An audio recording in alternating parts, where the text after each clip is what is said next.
தனுஷ் 51 திரைப்படத்தின் இசையமைப்பாளர் இவரா? நடிகர் தனுஷ் 51 திரைப்படத்தின் இசையமைப்பாளர் குறித்து தகவல் வெளியாகியுள்ளது. கோலிவுட் திரையில் அறிமுகமாகி ஹாலிவுட் சினிமாவில் நடிக்கும் அளவிற்கு நடிகர் தனுஷ் உருவெடுத்திருக்கிறார். இவர் அண்மையில் அருண் மாதேஸ்வரன் இயக்கத்தில் கேப்டன் மில்லர் திரைப்படத்தில் நடித்துள்ளார். இப்படத்தில் தனுஷுடன் இணைந்து பிரியங்கா மோகன், சிவராஜ்குமார், சந்தீப் கிஷன் உள்ளிட்ட நட்சத்திரங்கள் நடித்திருந்தனர்.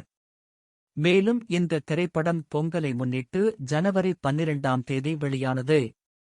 இத்திரைப்படம் கலவையான விமர்சனங்களை பெற்றாலும் மக்கள் மத்தியில் நல்ல வரவேற்பை பெற்றுள்ளது.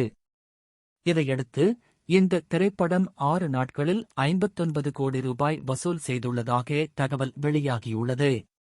தனுஷ் இயக்கி நடித்த இவரின் 50வது படம் வெளியாகவுள்ளது. இந்நிலையில் தனுஷ் 51வது படத்தின் படப்பிடிப்பு ஜனவரி 17ஆம் தேதி பூஜையுடன் துவங்கியுள்ளது. இத்திரைப்படம் பான் இந்தியா படமாக உருவாக உள்ளது. இப்படத்தை இயக்குனர் சேகர் கமோலா இயக்குகிறார். மேலும் நாகார்ஜுனா முக்கிய கதாபாத்திரத்தில் நடிக்கிறார். இதையடுத்து இத்திரைப்படத்திற்கு தேவிஸ்ரீ பிரசாத் இசையமைக்க உள்ளதாக அதிகாரப்பூர்வமாக தகவல் தெரிவிக்கப்பட்டுள்ளது.